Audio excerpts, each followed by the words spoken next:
Bryson Kuzdzal is back with the maize and blue. We'll get into what that means and more right here on this episode of Locked On Wolverines. You are Locked On Wolverines, your daily podcast on the Michigan Wolverines, part of the Locked On Podcast Network, your team every day. Happy Wednesday. We're back and doing it. Locked On Wolverines podcast, part of the Locked On Podcast Network, now the #1 sports podcast network. I'm your man on the ground, Isaiah Hole, publisher of Wolverines Wire through USA Today Sports Media Group. Thank you to all of our everydayers who watch or listen to the show every single day. Also, big thank you for making us your first listen. First up, yesterday I broke via Wolverines Wire that running back Bryson Kuzdzal has withdrawn from the transfer portal. We'll get into more about the ramifications of that, as well as the domino effect that causes. And then I've got some good intel on a transfer portal not entry, but person who's come to Michigan, as well as kind of the general what have you there that you're going to want to pay more attention to. And then finally, got a reminder why you shouldn't worry about a lot of this stuff that I think a lot of you are worried about. So, all right, let's get right into it.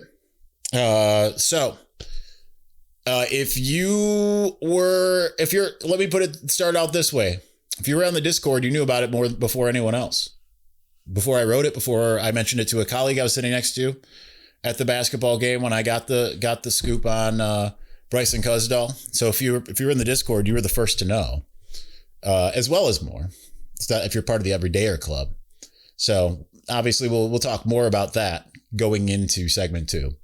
But yeah, it's big news for Michigan to get Bryson Kuzdzal back. Like, first, I want to tell you that this, from what I was told, this does not sound like it was a scenario where Michigan was like, oh, all right, if you couldn't find anywhere else, I guess you can come back. It's not that type of scenario. This was like Bryson tested the waters and decided Ann Arbor is where he wanted to be, ultimately, from what I was told. Right? Like, I mean, I don't know that he's going to go on the record and tell you anything different, but from what I was told, that was the case. So I think that is huge in and of itself. And keeping in mind, like the schools that he was supposed that apparently there was mutual interest with were both Georgia and Rutgers. And from what I had kind of seen from some of the Georgia people, it seemed like they were kind of excited about oh man, we could actually get, not like we could actually get this guy. Georgia gets guys all the time, but oh yes, please give us this guy that was able to come in and rush for 100 yards in a Big Ten game off the bench, the third or fourth back on the roster. That's pretty incredible in and of itself that he was able to do what he was able to do. I know that you look at Maryland and say, oh, whatever, it's Maryland. But like, that's still a Big Ten team. It's a moderately decent Big Ten team. I mean, it's not a great Big Ten team, but like they can play some defense now. Before they couldn't, and maybe in that game it didn't quite look like they could, but like certainly there are other teams that weren't able to put up 100-yard rushers against Maryland. Okay, that speaks volumes about what Bryson Kuzdzal was able to do. And it's big to have a guy like that to come in because I say come in, he didn't go anywhere technically, right? He entered the transfer portal, but otherwise he didn't go anywhere. So I think that's what that does is it at least keeps your floor high. Because now what do you got? You still got starter Jordan Marshall. You've got Savion, the 5-star, who you're going to see early if everything goes to plan. They brought in Taylor Tatum from Oklahoma, who we're going to talk about here momentarily as part of the ramifications of this. But now again, like, yeah, and he didn't go great against Ohio State. I think part of that was just the game plan, or I should say the lack of game plan, going away from the game plan, whatever Sharon Moore was trying to do. I don't think it worked. Just going to say that. I was talking to Connor about that yesterday because we hadn't really talked in the last month. And we both agreed hey, they went away from outside zone and it didn't work and they never went back to what was working. Nonetheless, I think that it bodes really well for the floor, and the ceiling is certainly high. But what does that mean for the room, right? Because now it's like, we're not even talking about Micah Kapana or Donovan Johnson, who will be coming back out of injury. They've got some guys. This has to be about the most loaded running backs room in the country. It's akin to Ohio State's wide receiver room of recent years, right? It's just like, pick your poison. There's a million of them. Like at this point, like I think there's probably a lot of teams out there. Maybe not. Right? You didn't seem to get at least a max offer from somewhere in the transfer portal, but it does again sound like he's coming back to Michigan on his own volition. But like, there's probably a lot of teams out there that would take Bryson Kuzdzal, right? Like from what he's been able to do with what limited showing he's had. And that we're talking RB3, RB4 here, depending on some different things. So that leads me to the next point. The person who told me about Kuzdzal also shared that it sounds like they were a little non-committal to this. So don't take this as gospel, but they said that the idea is they believe that Taylor Tatum is actually going to start out on the defensive side of the ball. Didn't specify what position. I mean, I think you look at it and you say linebacker is probably the natural, that's kind of the tit for tat position, linebacker to running back, much like, hey, you can't catch as a wide receiver. We're making you a defensive back type of thing, right? Like maybe it's a different position. I don't know. But that would be my guess for Tatum if that is what ends up happening. So I think that's going to be really interesting just by virtue of, hey, they do need some bodies over there. And they've got a ton in the room. And it's funny because we've seen more lately in Ann Arbor where you've seen linebacker go to running back and it's worked out. Hassan Haskins, or obviously Kalel Mullings. So it will be interesting if it goes the other way. Because we have seen offense go to defense and thrive as well. With Mikey Sainer still moving from wide receiver to nickel, and that was about the most brilliant move ever. I mean, he was incredible there. So I think that it's going to be interesting to see how this staff treats some of these things. It's going to be a little bit different than what we, than the Harbaugh of it all, because Harbaugh had that track record. I don't know when it comes to Kyle Whittingham and what his track record is about switching guys from one side of the ball to the other. But here's the other good thing is you've got a break glass in case of emergency scenario where if for whatever reason you have gone down your depth chart, we need Tatum back at running back. If he's on the defensive side of the ball, you can just bring him back over. That's what he has been trained to do. So it'll be interesting to see if he cross trains as well. Just all of the things. I think this is already proving to be a really intriguing offseason for the Wolverines. I can't wait to see kind of where it goes. All right. I want to talk about some more things that I got from some sources that I spoke to yesterday. And we'll do that here in just a moment. But before we do, the college football playoff is come and gone, but the NFL playoffs are still here.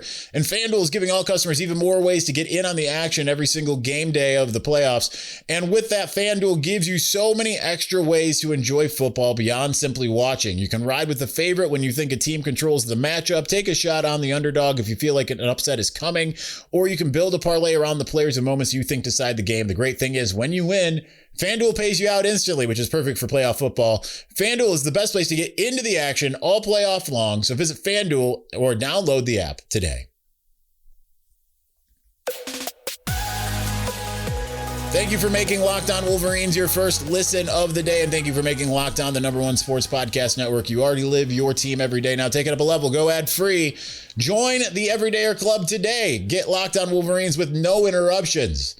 And guess what? Even more, the more important thing, the members only Discord access, because that's where you would have found this news before it hit the internet at all, before there was anything, plus more. Some of the things that we're going to kind of get into this next segment, I got into fully on the Discord. I'm not even going to go that far here in the spoken word, but that's $5 a month or $50 a year. It's a steal. So go to LockedOnWolverines@supercast.com or check the link in the show notes to learn more. All right, let's get into more here. So one of the players that I've been talking about the last 2 days to be very specific, is Nathaniel Staehling, and linebacker from North Dakota State. So speaking to sources about him, he was much higher on the board than many of you would believe. Let me put it this way. It reminds me a lot of when back before we started this show, this was during the 2017 season.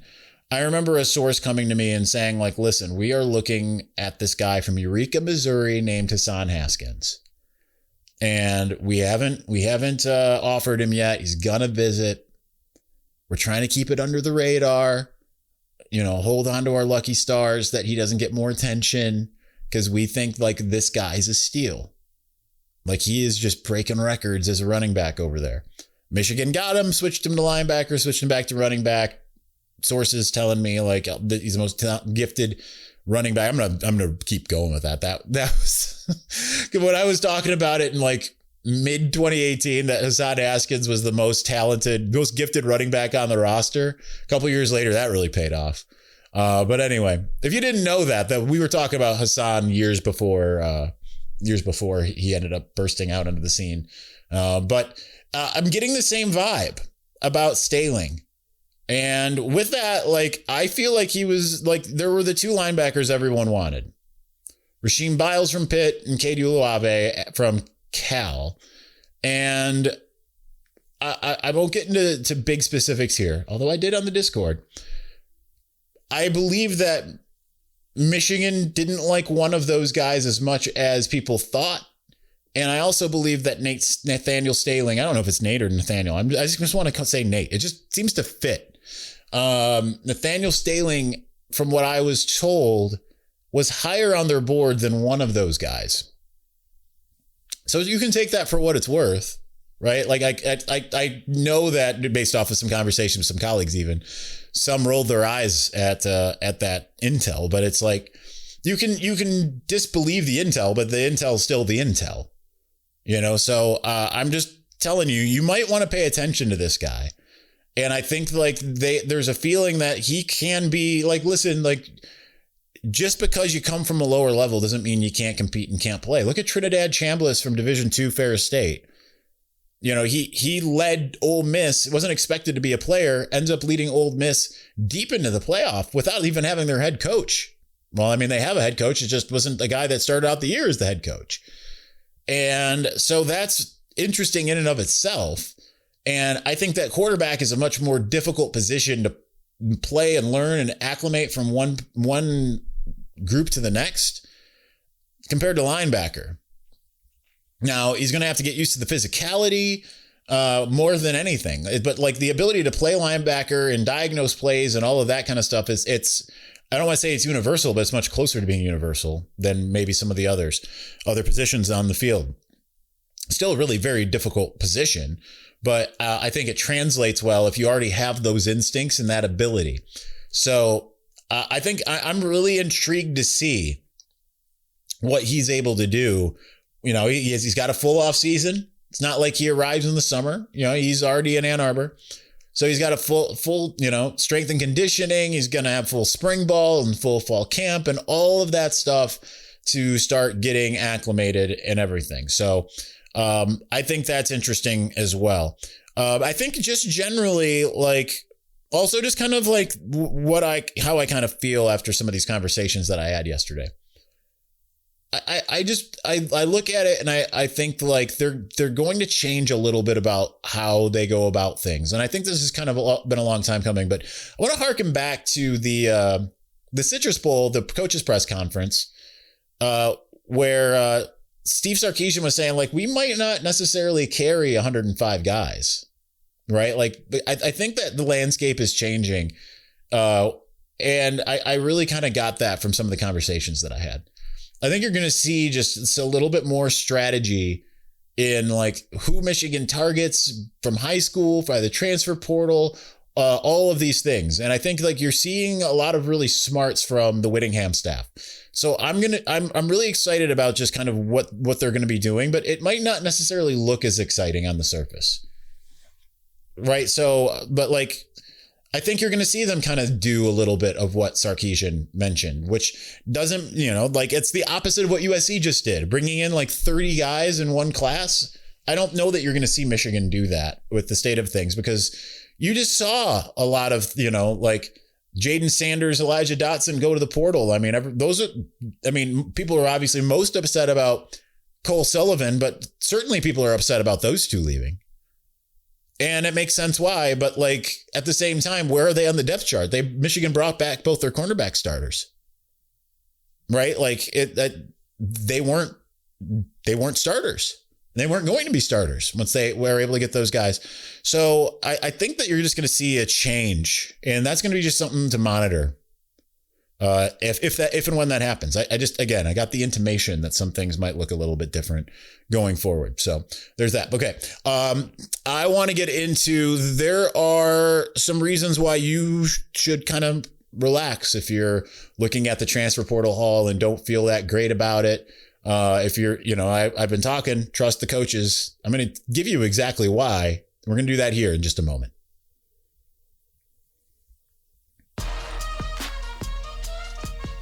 All right. I said on Monday, this might be the only time that you can really like, I've been a trust the coaches person in general, because like, I'm not saying don't be skeptical of things that they might say, especially the past regimes. Coaches under Jim Harbaugh loved to tell you like, oh yeah, this guy that we just found walking by Schembechler Hall is like Devin Bush, but twice as fast. It's twice as big. Hits twice as hard. And you're kind of like, okay, yeah, that's, I can tell I'm being sold a bill of goods here, right?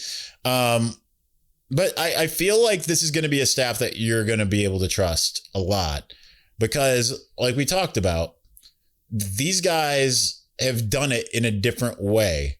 They've done it with less talent. And I'm going to go over a little bit of what they have brought to the table versus Michigan in the last several years. So let's start with this past year, 2025.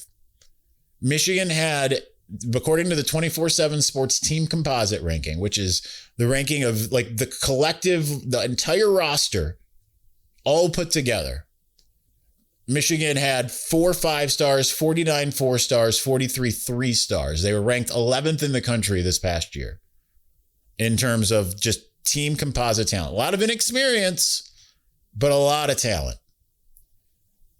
Utah, however, went into the season 44th in the country, 33 spots behind Michigan, with 0 5-stars, 13 4-stars compared to Michigan's 49, and 61 3-stars.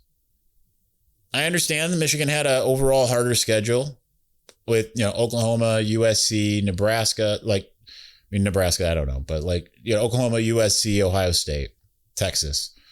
But what team do you think finished higher? I'm using the coaches poll here just due to my affiliation with USA Today. Utah finished higher, 14th in the coaches poll compared to Michigan's 22. And so you're already seeing, right? Like you would think that was at least, if nothing else, flipped. Like, okay, they got really good coaching, but like, hey, they've got 36 less 4-stars and no 5-stars, and they still managed to do what they did. Like you would imagine, okay, they would be 22. No, they finished ranked higher than Michigan. Obviously, there was a lot of weird stuff going on there. Sharon Moore's first year, 2024. Michigan was 16th in the team composite. Utah doubled that and was 32nd. They each had a 5-star. Michigan had 46 4-stars. Utah had 20 4-stars. Michigan had 38 3-stars compared to 56 at Utah. Neither team finished the season ranked, but still. And then from there, I wanted to go back to 2022 because that was the year that Michigan made the college football playoff. Michigan finished ranked 3rd in the coaches poll. Utah finished 11th that year. They had a decent year. They lost 4 games. Michigan lost 1. But Michigan had 3 5-stars. Utah had 0. Michigan had 41 4-stars and 41 3-stars. Utah had 15 and 65 respectively. Michigan won the Big Ten. Utah won the Pac-12. And with that talent, that lack of talent, yes, they lost to Penn State in the Rose Bowl. They lost the season opener to Florida by 3 points. They lost to what ended up being a really good UCLA team, and they lost to Oregon as well. In 2021, I didn't do this whole exercise here, but they won the Pac-12 that year as well. They lost to BYU, triple overtime to San Diego State and to a Jonathan Smith-led Oregon State team by 3 and lost by 3 in the Rose Bowl to Ohio State. If you remember, that was the coming out party of Marvin Harrison Jr. and all of that after Michigan had beaten Ohio State for the first time since 2011. So they lost by 3 to Ohio State. Lost by 3.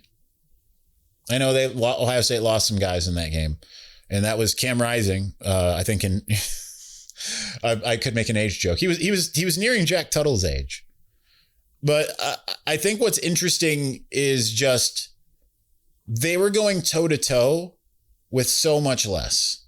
Now, some of these years are different than others, right? 2025, Jason Beck's first year at Utah, right? Jay Hill was at BYU, including back in, well, not including 2022 when they lost to him, but, or that was 21. But like, they did way more with less.